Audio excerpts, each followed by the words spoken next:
Now you're live.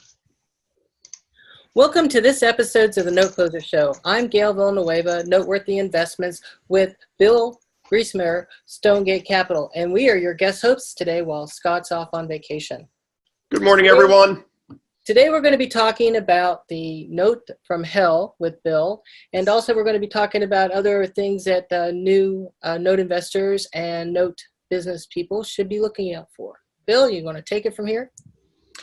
Yeah, that was one thing when we were talking about putting this together today, some advice for people just starting out. Gail and I have been having some success in this, but things do not always go perfect. There was one note that I bought actually a couple years ago that just earlier this year I finally got resolved. This note was a performing note when I bought it, and then the borrowers never made a single payment after I had bought it. They had made the payment the month before and had been paying pretty consistently, but I don't know if they figured it would just get lost in the paperwork or what have you, but they never made a single payment. So at the same time, then the servicer that it was with, that servicer, Peak, they decided to leave the servicing business. So the transfer got very complicated.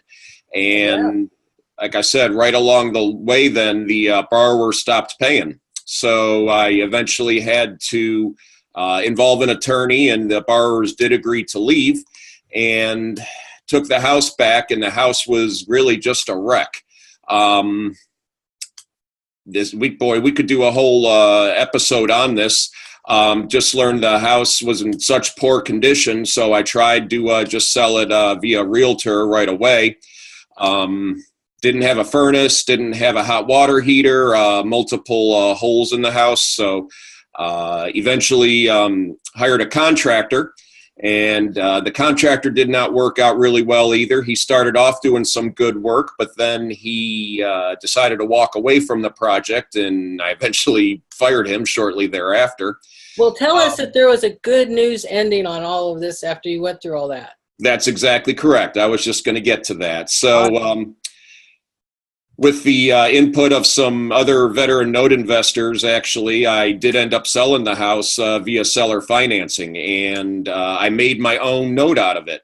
And it was really just a win-win situation all along. I was able to sell it to a young family, and they had some skills and some tools to perform repairs to the house, and then they were able to buy the house with principal, interest, tax and insurance, the whole shebang for about $150 less than it would to comparatively rent the house.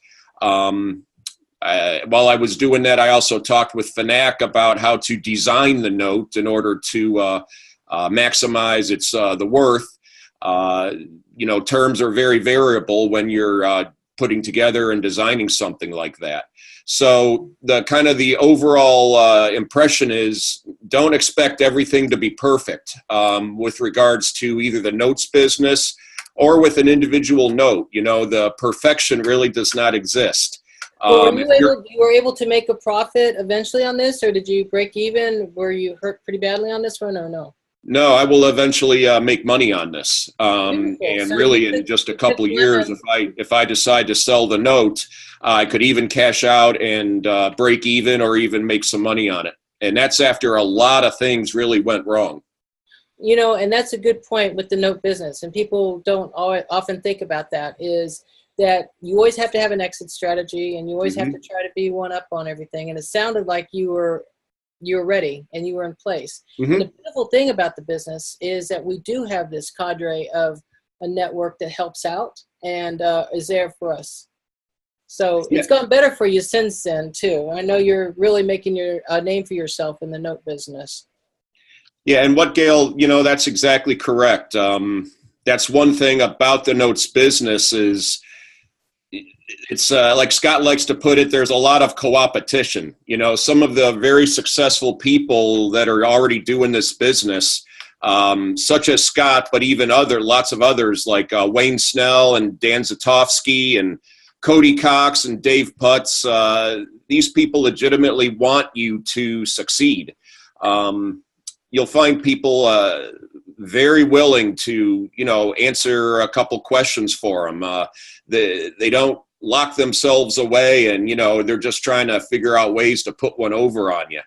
Well, that's true. There is a lot of business. There's trillions and trillions of dollars worth of non-performing debt out there. And what we're doing is we're taking, and we've made a business model in finding these and then going ahead and improving them, allowing people to stay in their homes in most cases and moving on. But it's good that you had a backup plan in that particular case with your note. And when we buy notes, people don't realize we have to think of all these contingencies that can happen. Mm-hmm. Yep, I agree 100%. So what kind of advice would you give to someone, because we're talking about people investing in notes for the first time, and we're talking about people coming into the note business for the first time. Yep. What do you think, looking back, and when you first started a long time ago, what do you think about, what advice could you pass on? Well, the first thing is you always hear this, but you really want to try to think about where you're at in your circumstances and really what you want to accomplish, and that helps you really set your goals. And really setting your goals in that, one of the common themes I heard this weekend at another conference, the Magnify Your Wealth conference, I'll talk a little bit more about that, is really kind of starting with the end in mind, the old Stephen Covey saying. And I come back to that just because that will help you make decisions and really help you kind of frame or design your plan. For example, if you really like landlording, you can use notes in order to just acquire more houses. And that's going to really affect the types of notes that you look at. If you have someone that hasn't made a payment in 2 years, there's a very good chance you'll end up foreclosing and you could end up taking that house back. So again, if that's your plan to try to rent these out, then that would be the type of note you would want to pursue. Right. By contrast, if you were after trying to get people to reinstate, that's much closer to what I'm trying to accomplish. You're generally going to try to shy away from houses or from notes that don't have a at least somewhat recent pay history. You're trying to get a note that has at least 1 or 2 payments within the last year. You're generally going to have more success trying to either reinstate the mortgage or trying to modify the mortgage or something under those circumstances. After somebody that, let's face it, for several years, if you're, if you haven't paid a thing for 4 years, and then someone says, you got to start paying on this again, there's that doesn't always work out really well. So, that's one thing off the top of my head. Really just set your goals and think about what it is exactly that you want to accomplish. Okay, jumping back for a minute, if I can, Bill, what would you, we have a question from our audience, Scott Carson. What could you have done different with the note from hell? A couple things. A lot of them Scott has talked about. On that note, I didn't know any better at the time. I've since learned a lot. It is so vitally crucial to have someone out to see the property. Most likely and most preferably by far having a local realtor out to look at it. If I had done that, I probably never would have bought that. Another thing that, we learn and through Scott and We Close Notes is the importance of checking utilities. If I had done that, I would have learned that they did not have water utility hooked up and they did not have power hooked up. And they were living in the property without water and power? That is correct. As it turned out, they were stealing water from the next door neighbor. They had it jury-rigged. They had the water meter laying in the corner of the basement, and they were getting by without power and heat. It really amazed me. I mean, they had young children living in that home as well, and with a broken window. And this is in Ohio. It can be a cold climate up here.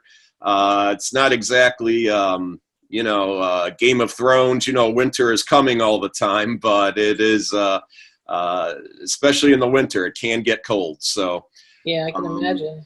So really, with those two things in mind, those were two big things that I've learned better that I will have corrected since then. And that is now part of my extended due diligence on every single note and property that I look at. And that is an excellent point too. And you talk about the due diligence process because, as we learned from Scott, you can do too much due diligence and then just be paralyzed with fear and moving forward. And sometimes when you're starting something new, it's that jumping off point and starting. So doing the due diligence in the front end is always very vital. But you can always, and people don't realize this, put the note under a contract and then go back and do it. And then if something happens, you can fade or bring your bid down a little bit. Or you can go ahead and just pull it out completely. But that's the big thing, is just starting off and doing that first one. And then the second one, if you think back, well, you were young, you don't remember when you were trying to walk and you always fell. There's a reason you don't fall face first, besides center of gravity. But you don't fall face first, and you're not going to fall face first in the note business because you're not going to die. Yeah. In training. And right along those lines, Gail, you don't have to know everything to get started. You just have to know where to go for help. Like I mentioned previously, there's a lot of senior note investors that can help you with things. WCN, we have a very active Facebook group. Every day there's 5 to 6 posts, and you'd be amazed at the quality of feedback that you can get on there. Yep. And it's today it's easier than ever with social media. And if I can help people that are listening, by all means, feel free to do that. I was just talking with some newer note investors, Clifton and Rob, this weekend at the conference, and I told them, feel free to call me, contact me, email, phone call, text, smoke signals if you want. Right. It'll all work. Feel free to contact someone for help. There are places to go for help. There is. And to coin another famous phrase, done is better than perfect. That that is exactly correct. You got to do it. And you and I were talking earlier about that, because a lot of folks say, well, why does everybody help each other? And it's because, like, you and I are not looking in the same markets. You and I do not have the same parameters that we're trying to find these specific notes. We're not doing these, we're not bidding against each other because there's so much business out there. You may be having a note source, I may have another note source, so we're not impeding on each other, but it's a collaborative agreement. And in fact, I may have a note that you want, and you may have a note that I want, and there's exchanges that go on all the time. Mm-hmm. It's a very tight-knit group, I think, that we have become a part of, and I'm excited about it. Yeah, and that's exactly it, Gail. Just what we mentioned earlier, there's so different people have different goals and different circumstances. And for example, when I was talking with Dave Putz earlier this year, he lives in New Jersey. And he even mentioned, I live in New Jersey, this was Dave saying, and so I will occasionally buy in New Jersey, even though a lot of people don't really want to buy in that state or invest in that state, sometimes because there's long foreclosure timeframes.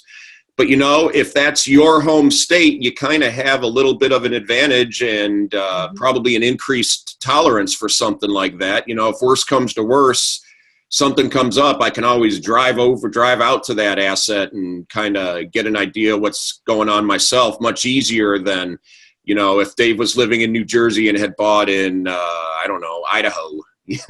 I don't think I've ever heard of anyone buying a note in Idaho, but I'm sure it exists there. Yeah, there probably is. And it's a wonderful thing, too, is the fact that this is a very portable and transportable business. We can be anywhere looking at notes.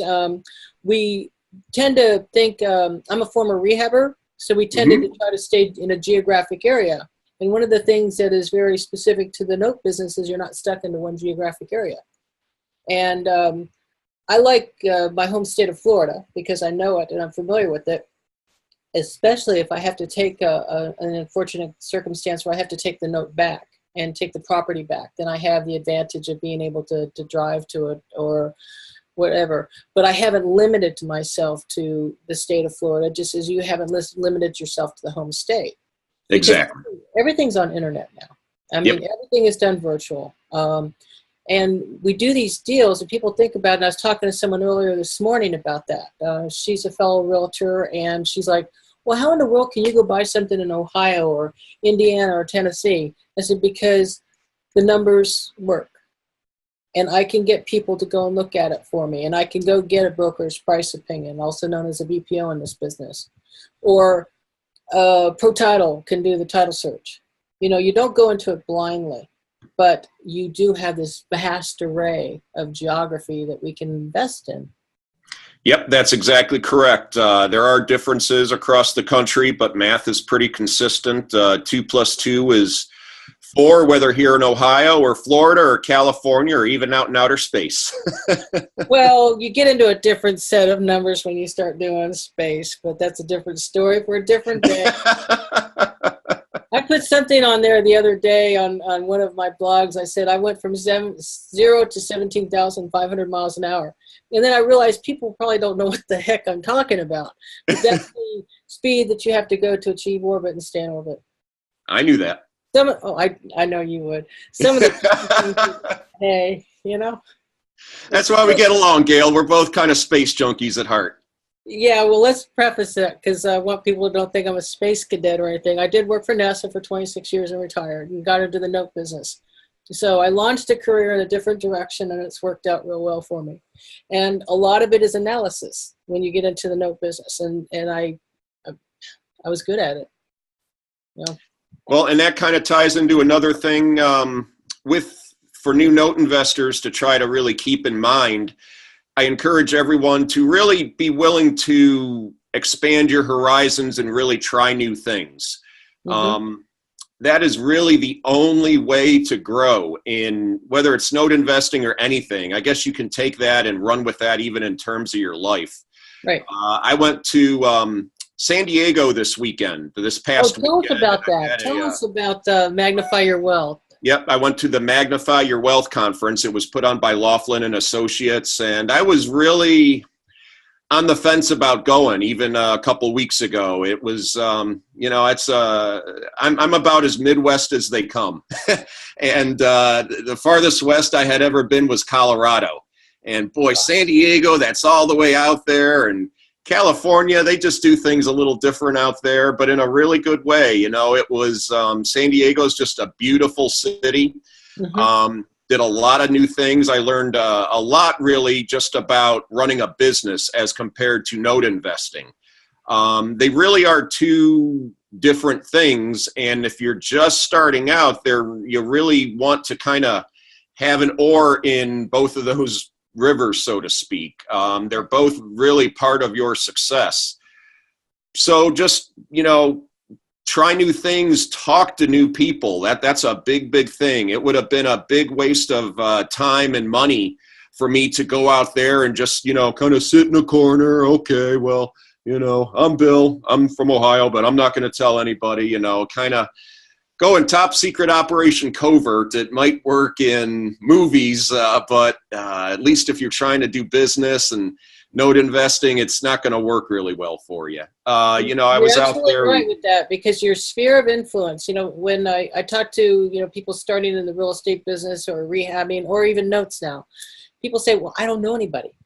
Well, yeah, you do. You have a lot of people that you don't think about. Like, for example, I started talking to my doctor, my dentist, my chiropractor about what are they doing with this, the money, you have neighbors, you have friends, you have people that want to learn about the note business. You want to have people that want to invest in the note business. I don't know anybody in this world that only knows one person in themselves, and the other point you make, and it's very important to us, is once we learn about the note business, you continue to learn about the note business and you continue to network and educate yourself and you invest in your education. So there's a lot going on with that too. And you're right, you have to network and you have to do these seminars and conferences. Yeah, exactly correct. Business and personal development even, every single person, including me, I'm sure including you and even Scott, every single person in this life has things that they can work on, things that they can improve on. And if you're not paying attention to things like that, it can hinder you. So always be learning, always be looking to improve. That's a big thing I think everybody can learn from and really take into account in their own life. Just continual improvement, continuous learning, continue to read business books. Just the other day, I picked up this book called Rewire. It's all about improving your habits. And then one phrase in there that really stood out to me, so many people want to go into note investing and they want to end up leaving their job. Right. And the only way you're going to accomplish that is to really establish good routines and systems and habits. And you want to be a slave to those habits. And then the ironic thing is, if you become a slave to those habits, you might then have a better chance to leave your job. And so that gives you freedom. It does. And you're absolutely right about that, because one of the things I still struggle with is the vast amount of social media types and how to get your word out there and your message out there. And it's ever changing and it's a constant thing. We learned about that in Note Camp also, where I outsourced mine. I have to admit, I got JD with Note Pros doing my social media and my marketing, because it's a constant thing. And once you get your systems and processes down, then you can go after and you can do the big work. Mm-hmm. And it's exciting. I'm hoping that somebody comes up with some questions for us, because I don't see anything yet. I noticed we got some of our buds on there listening. At least they could heckle us. I know Eric Hyde's probably listening right now, because he sent me a text message and said he was going to heckle me, and I had to bring it on. But Gail, we talked about this in Cape Coral. There is nothing wrong with using a pro like JD to outsource some of your social media. There Exactly. is nothing wrong with that whatsoever. JD does a good job. I'm also a customer of his. I use Note Pros. Mm-hmm. And let's face it, it actually works out better. No one in this entire world, I think, is an expert at everything. Okay, right. That's all there is to it. Lance Armstrong could teach Bill Gates a thing or two about riding a bike, and and vice versa. I'm pretty sure Bill Gates could, teach Lance something about computers. Oh yeah, absolutely. And we learn from each other, and we share our experiences and everything. It's sort of like this. We've had an opportunity. I wouldn't have imagined ever doing a web cast. If somebody had told me this, a couple months ago, I would have. But no, are you kidding me? Are you serious? But it's been great.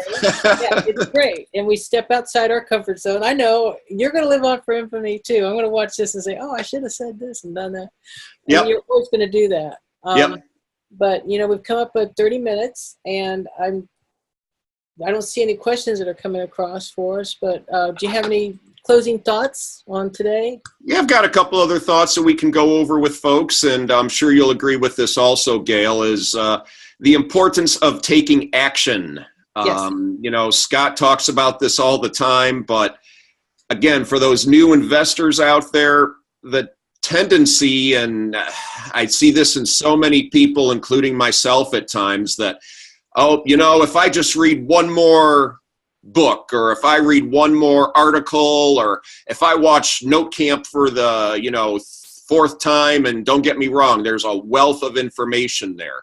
Yes. But you can read all the coursework, all the education material you'd like, but nothing beats experience. Like I told you, I had trouble transferring a note once upon a time with a servicer. Until you actually go through that process and you're talking to Ashante Duffy with Madison or what have you, until you actually go through the process and you see the goodbye letter going out and then the hello letter going out, and you start talking with them. Okay, so tell me kind of where we are with this note, what's going on with it. Until you actually go through that process, it's just the great unknown. Yeah. You're absolutely right. Now, we're going to wrap up, but if anybody wants to contact you or me. I'll go ahead and let you go first. If someone wants to reach out to us and talk more about notes in the business or any investments opportunities, how can people reach you, Bill? Sure. I'd be happy to give people that information. My email is wjgriesmer@gmail.com. Or my cell phone is 614-284-0071. Hopefully we can do that. I know Scott does that sometimes. So yeah. And what's the name of your company? My company is Stonegate Capital, and I'm also a monthly columnist. I have a monthly column about note investing in Think Realty magazine. And then I'll also be on a radio show with Vina Jones-Cox here later this summer, and I'll be speaking at a Ohio Notes conference we're having here near Cincinnati, Ohio. Both Scott and I will be speaking at that conference. Awesome. Okay, well, I'm Gail, the Note Gal, Gail Villanueva. My company is Noteworthy Investments. You can find me at www.gailthenotegal.com to make it easy. And my phone number here in Central Florida is 321-417-1142. Well, it's been fun today. If I could add also my website. See, that's another thing I just learned. My website is stonegatecap.net. Stonegatecap.net. See, that's another little tidbit I just learned. There you go. Okay. Well, thank you very much. And Scott Carson, we really appreciate the opportunity to have done the podcast today, webcast rather, in your absence. I hope you and Stephanie have a great time away from the office, getting some well-needed rest. That's right. And for all the audience, we're going to try going forward to have some fun with this and have a little Where's Scott and Steph, experience. Try to get them sending in some pictures as they're out there at these great historical sites out there in Europe. So we'll try to have a little fun with it along those lines also. And both Gail and I will be on other times in the next couple of weeks here. Absolutely. All righty. Well, thank you very much. And it was good chatting with you and the world today. All right. Thank you both, Gail, and also Scott. All right. Have a good day, everybody. You too. Thanks. Bye.